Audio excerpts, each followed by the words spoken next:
আসসালামু আলাইকুম। আমি নাজরিন সুলতানা, সহকারী শিক্ষক, আঙ্গারিয়া উচ্চ বিদ্যালয়, আঙ্গারিয়া শরীয়তপুর।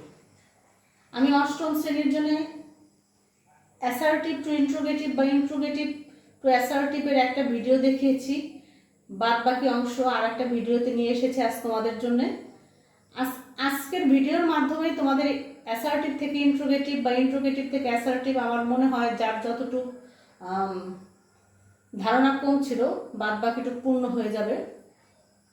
চলো আমরা দেখি আমরা বোর্ডে কি লিখেছি এবং এই সম্পর্কে একটু আলোচনা করি। আসো, দেখো আমি তিনটে শব্দ লিখেছি: এভরিবডি, এভরিওয়ান, অল। আমি তিনটে শব্দ লিখেছি: এভরিবডি, এভরিওয়ান, অল। এই শব্দগুলি দ্বারা যদি কোনো সেন্টেন্স দেখো, অ্যাসার্টিভ সেন্টেন্স দেখো এবং সেই সেন্টেন্স ইন্ট্রোগেটিভ করতে বলে, এই শব্দগুলি দ্বারা যদি কোনো সেন্টেন্স দেখো এবং সেই সেন্টেন্সকে ইন্ট্রোগেটিভ করতে বলে, তোমার কোনো দিকে তাকানো লাগবে না, এই শব্দগুলি ডিলেট হয়ে যায়, এর পরিবর্তে বসে যাবে হু এবং তারপরে নেগেটিভ। এটার পরিবর্তে কি বসবে? হু, তারপরে কি বসবে? নেগেটিভ। দেখো, এভরিবডি লাভস হিম, তাহলে এভরিবডি উঠে যে তার পরিবর্তে কি আসবে? এভরিবডির পরিবর্তে হু। ভার্বের সঙ্গে এস আছে, তাহলে কি দেওয়া হবে? Does. Does not love him, interrogative sign. তাহলে কি বললাম? যদি কোনো সেন্টেন্সে তিনটে শব্দ এভরিবডি, এভরিওয়ান, অল দেখো, এই তিনটে শব্দ উঠে যাবে, তার পরিবর্তে বসবে হু এবং ভার্ব অনুপাতে নেগেটিভ করতে হবে। দেখো, এটার সেম আরেকটা জিনিস যেটা সবাই পরীক্ষার সময় মানে আউলে ফেলায় সবাই। দেখো, মানে যেটার বিভ্রান্তি সৃষ্টি হয় যে গ্রামারটা নিয়ে, এখানে এভরির সাথে বডি লিখছি, এভরির সাথে ওয়ান লিখছি। এই বডি ওয়ান যদি না দেখো, যদি এভরির সাথে নাউন দেখো, দ্বিতীয় আরেকটা গ্রামার, এভরির সাথে যদি নাউন দেখো, এভরির সাথে যদি নাউন দেখো, তখন এভরি উঠে গিয়ে তার পরিবর্তে is there any, is there any. আমি আবারও বলছি, এভরির সাথে যে বডি ওয়ান এটা না থাকে, যদি এভরির সাথে নাউন দেখো, এভরির সাথে নাউন থাকে, এভরি উঠে গিয়ে এভরির পরিবর্তে ইজ দেয়ার এনি, তারপরে যে নাউনটা থাকবে সেই নাউনটা বসবে, তারপরে কি বসবে? নাউন অনুপাতে হু, হু ইজ দ্যাট। যদিও নাউনটা বেশিরভাগ ক্ষেত্রেই ব্যক্তিবাচক হয়, এজন্য আমরা হুটাই লিখি। তারপরে আগের রুলের মতোই নেগেটিভ করতে হয়, ঠিক আগের রুলের মতোই, কিন্তু বাড়তি কতটুকু লিখতে হয়। যেমন দেখো, every mother loves her child. এভরির সাথে কি আছে? মাদার আছে। এভরির সাথে কি আছে? মাদার আছে। তাহলে এভরির সাথে নাউন আছে, তাহলে এভরি উঠে গিয়ে তার পরিবর্তে কি বসবে? দেখো, এভরি উঠে গিয়ে তার পরিবর্তে ইজ দেয়ার এনি। এই যে নাউন, এই নাউনটা বসবে তারপরে। তারপরে কি হবে?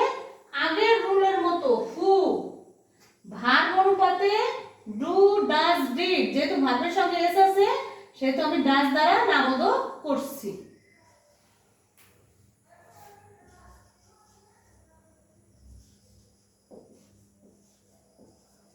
দেখো, তাহলে আমি কি করলাম?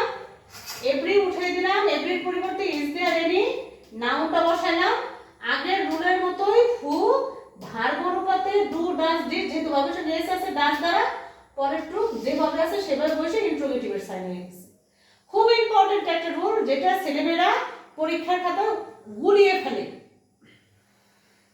যে আমি কি করব। তাহলে আমি তোমাদের আবার রিমাইন্ড করার জন্য বলছি, যদি কোনো সেন্টেন্সে এভরির সাথে বডি দেখো, এভরির সাথে ওয়ান দেখো, তাহলে একটা নিয়মে করবা, আর যদি এভরির সাথে নাউন দেখো তাহলে আরেকটা নিয়মে করবা।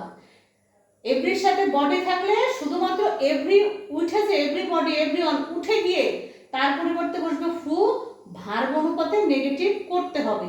আর যদি এভরির সাথে নাউন থাকে, সেই ক্ষেত্রে এভরি উঠে গিয়ে এভরির পরিবর্তে is there any, is there any.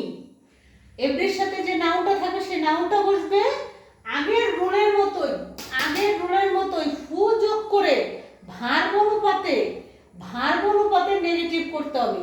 ভার্বের সঙ্গে যদি এস যুক্ত থাকে ডাজ দ্বারা করবা, ভার্বের সঙ্গে যদি এস যুক্ত না থাকে ডু দ্বারা করবা, ভার্ব যদি পাস্ট টেন্স থাকে ডিড দ্বারা করবা। সহজ কথা। আর একটা ব্যাপার আছে, আরেকটা সেন্টেন্স তোমাদের দেখাই, দেখো আরেকটা উদাহরণ দেখাই।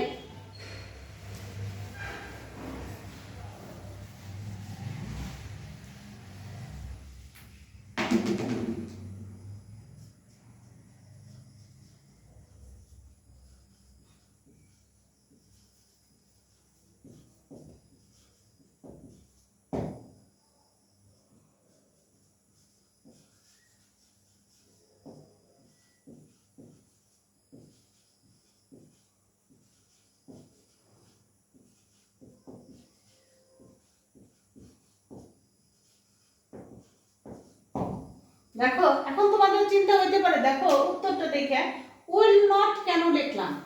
তা দেখো আমার আগের রুলে সবকিছুই ঠিক আছে। এভরি ম্যান, এভরির সাথে নাউন আছে, এভরি উঠে যে ইজ দেয়ার এনি, নাউনটা বসে গেল। তারপরে কি বসছে হু, হুর পরে আমি মাস্ট, অক্সিলারি ভার্ব আছে মাস্ট, আমি মাস্ট নট না লিখে উইল নট কেন লিখলাম। যদি কোনো সেন্টেন্স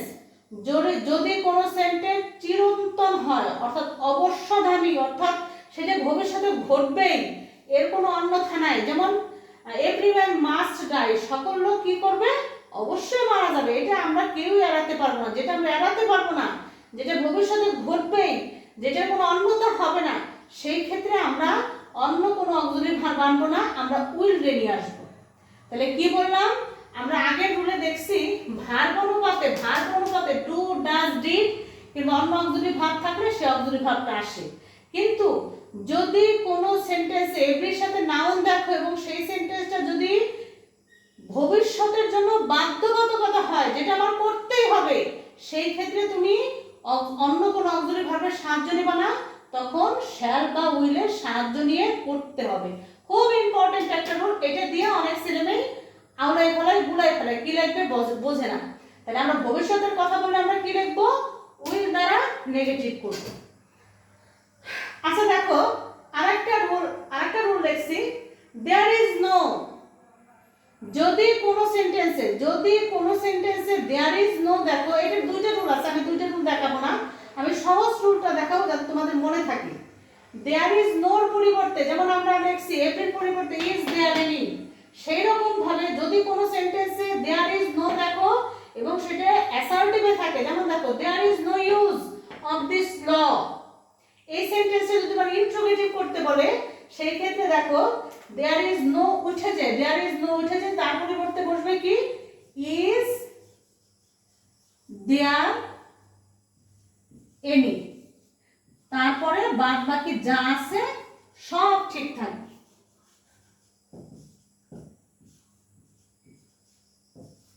ইন্ট্রোগেটিভের সাইন। তাহলে আমরা কি জানলাম, এটা সহজ ভাবে দিলাম এই জন্য যাতে তোমরা একবার মুখস্থ করো, এভরির পরিবর্তে দেয়ার ইজ নো বসবে, সেহেতু এটা যদি আমি আবার অ্যাপ্লাই করি তাহলে আমার কোনো নতুন করে মনে রাখার কোনো দরকার নেই। তাহলে আমরা কি জানলাম, দেয়ার ইজ নো থাকলে ইজ দেয়ার এনি, তারপরে একটু যেভাবে আছে সেভাবেই থেকে যাবে এবং লাস্টে ইন্ট্রোগেটিভের চিহ্ন বসবে। আমি আরো একটা গ্রামার দেখাচ্ছি।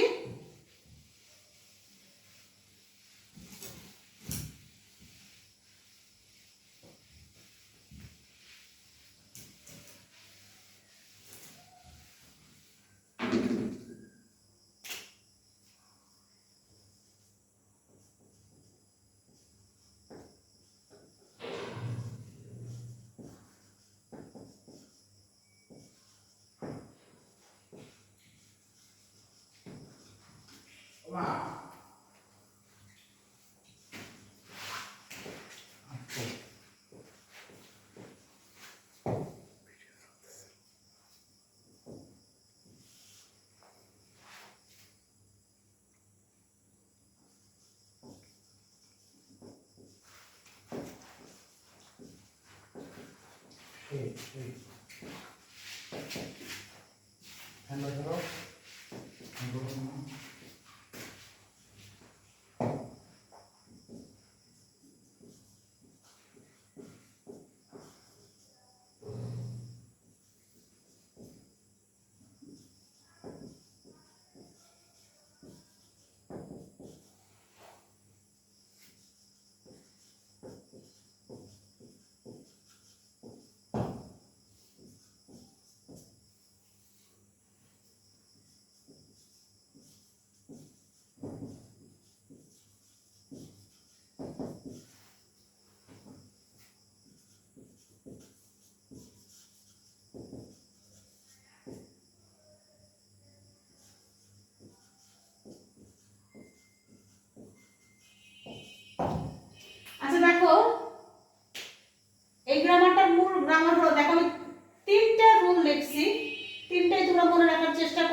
যদি তো আমরা তো অ্যাফারমেটিভ অ্যাসার্টিভ থেকে ইন্ট্রোগেটিভ শিখছি, ইন্ট্রোগেটিভ থেকেও অ্যাসার্টিভ আসতে পারে। এটা দিয়ে বললো তোমরা অ্যাসার্টিভ করো, কিংবা এটা দিয়ে বললো তোমরা অ্যাসার্টিভ করো, কিংবা এটা দিয়ে বললো তোমরা অ্যাসার্টিভ করো।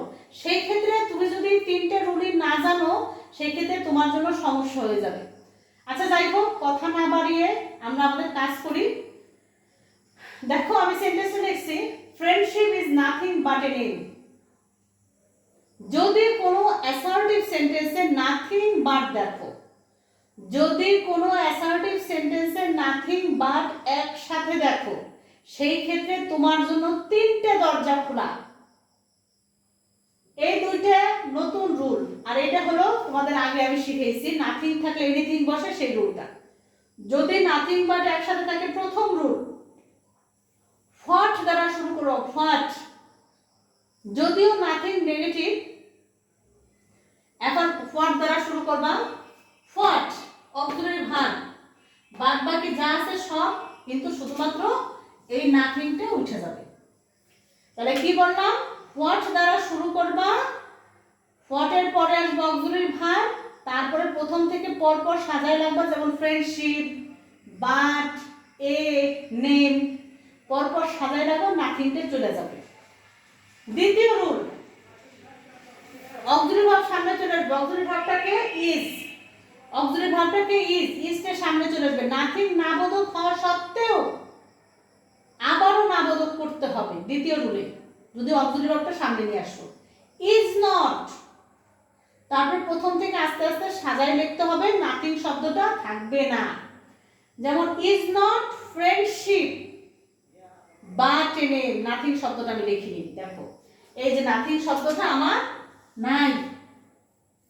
দেখো তারপরে 3 নাম্বার রুল, 3 নাম্বার যেটা দেখাইছি রুলটা, সেটা আমি আগে বলছি, সেটা হলো যদি কোনো সেন্টেন্সে নাথিং দেখো, নাথিং এর পরিবর্তে এনিথিং, এবং নাথিং নাবোধক হওয়ার কারণে বাড়তি আর কোনো মানে উত্তর লেখার সময় আর নাবোধক হবে না, অ্যাফার্মেটিভ হবে। সেক্ষেত্রে দেখো ইজ, ফ্রেন্ডশিপ, নাথিং হয়ে গেছে এনিথিং বাট এনিথিং। তুমি তিনটে রুলের যে কোনো একটা রুল অ্যাপ্লাই করলেই হবে, কোনো সমস্যা নাই। তাহলে আমরা জানলাম নাথিং বাট একসাথে থাকলে তিনটে নিয়মে আমরা করতে পারবো। আচ্ছা এই রুলটা সম্পর্কে বোধহয় আর কারো কোনো কথা নাই। এটা খুব ইম্পর্টেন্ট একটা রুল, দেখতে মনে হয় ইম্পর্টেন্ট না, কিন্তু আসলে খুব ইম্পর্টেন্ট একটা রুল। এখন আমি কয়েকটা কথাই শুধু শেষ করে দিতে চাচ্ছি। দেখো যদি কোনো সেন্টেন্সে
দেখো আমি দুইটা রুলের যদি কোনো উদাহরণ দেই, হালকা করে বলবো, তোমরা খেয়াল করো।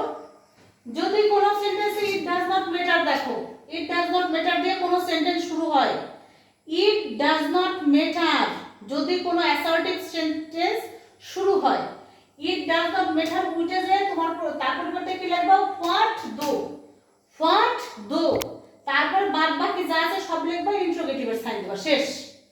তাহলে কি বললাম, যদি কোনো সেন্টেন্সে ইট ডাজ নট ম্যাটার দেখো, ইট ডাজ নট ম্যাটার উঠে গিয়ে তার পরিবর্তে হোয়াট দো প্লাস এক্সটেনশন ইন্টারোগেটিভ সাইন, তারপর এটা কি লিখছি দেখো, it is no use, it is no use, সেই ক্ষেত্রে ইট ইজ নো ইউজ উঠে গিয়ে তার পরিবর্তে বসবে হলো file. It is no use উঠে গিয়ে তার পরিবর্তে বসবে হলো কি ফাইল। ফাইল পরে কি বসবা ভার্বের প্রেজেন্ট ফর্ম।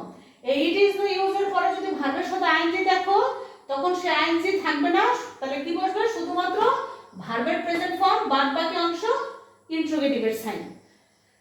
তোমাদের এই ছিল ইন্ট্রোগেটিভের রোল। আশা করি দুটো ভিডিওর মাধ্যমে ইন্ট্রোগেটিভ সম্পর্কে তোমরা ধারণা পেলে। ইন্ট্রোগেটিভ এই দুইটা ভিডিও যদি তোমরা দেখো আমার মনে হয় না ইন্ট্রোগেটিভ নিয়ে তোমাদের কোনো ভিতরে কোনো দ্বিধাদ্বন্দ্ব থাকার কথা। তারপরেও যদি তোমাদের মনে হয় ইন্ট্রোগেটিভ নিয়ে সমস্যায় আছি, বুঝতে পারছি না, তাহলে সেইভাবে তোমরা তোমাদের টিচারের সাথে বা আমার সাথে তোমরা যোগাযোগ করবা। যাই হোক, অনেক কথা বললাম। আমি আমার ক্ষুদ্র প্রয়াসের চেষ্টা করেছি তোমাদের বোঝানোর জন্যে। আমি আমার সর্বাত্মকভাবে চেষ্টা করেছি তোমাদের বোঝানোর জন্যে। কতটুকু সফল হয়েছে জানি না। তারপরেও যদি তোমাদের কোনো সমস্যা থাকে আমার সাথে যোগাযোগ করবো, অবশ্যই আমি চেষ্টা করবো আমার সাধ্যমতো দেওয়ার জন্য। আল্লাহ হাফেজ, থ্যাংক ইউ।